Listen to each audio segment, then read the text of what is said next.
conservative strategist Allison Huynh, who raised millions of dollars as an Obama campaign fundraiser, is now a Trump supporter. She joins us. And Democratic strategist Melissa DeRosa, a former chief of staff to Governor Andrew Cuomo. Ladies, thank you so much for being here. Melissa, I'm going to ask you, obviously early voting underway in several states. It's a big deal, typically an advantage for Democrats. For this election, it seems like Republican registrations are not that far behind. Do you think Democrats are concerned?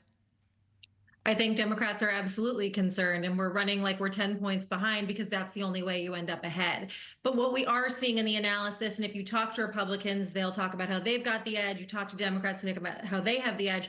One thing that's undeniable is that Democrats are currently underperforming when you look year over year with Black voters and with young voters so far in early voting. That said, we are early in early voting, so there's plenty of time to make that up. But yes, certainly people are nervous right now. I want to talk about the Black and Latino vote, but Allison, you switched teams.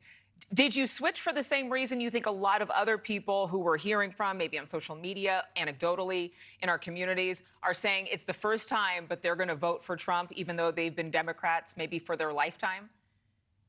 Yes, I was an early Obama supporter. I've been a lifelong Democrat, but it just no longer makes sense, especially in the San Francisco Bay Area. It's gotten too leftist, progressive, and socialist for me.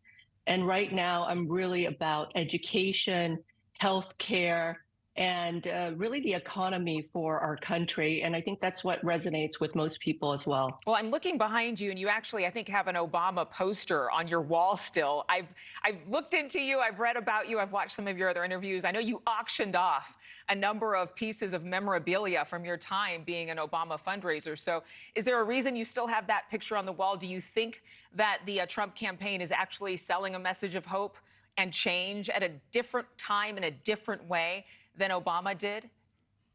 Yes, this actually is the original painting that became the poster for the Hope campaign for Obama. So I collect all types of memorabilia, and I was a big supporter of Obama. I loved his message of inspiration. He's gotten more aspiration. I do feel that the Trump campaign is very energized right now, especially with RFK focusing on health, personalized medicine, also the food chain, right? Like a lot of our food right now has 50% less nutrients and vitamins than they had 50 years ago. And so people aren't really talking about that personalized medicine.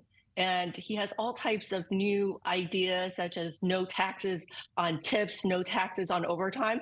That really speaks to rural people, to suburban voters, suburban female voters who are nurses, who are working an hourly wage. And so no taxes on tips, no taxes on overtime really makes a difference for them.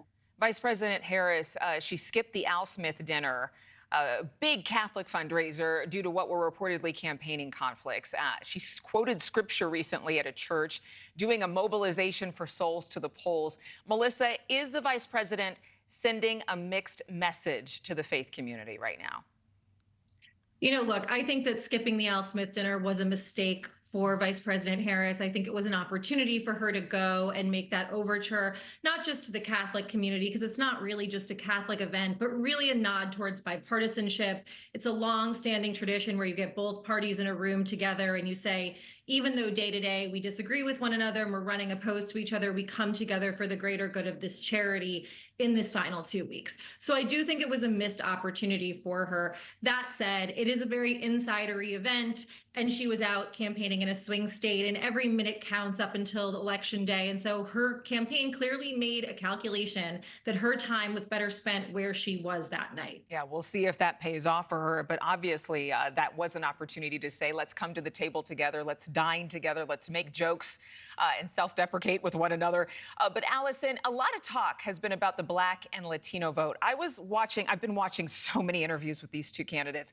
But one interviewer actually told Mr. Trump he has no white guilt and that is actually an advantage in this election. So many people afraid of being called racist. And then you see these numbers where people who are clearly of color are saying, you know what, Trump is our candidate, including in the Asian community, the African-American community, parts of the Muslim community. How do you think voters are processing all of this? Well, I can only speak about myself. And I think after supporting Obama, we really wanted to be beyond race. He said there's no Black America, white America, we're one America. And I'm of a younger generation. We really believe that. And I actually do think Trump believes that as well. Thanks so much for watching. Go to joinnn.com to find News Nation on your television provider.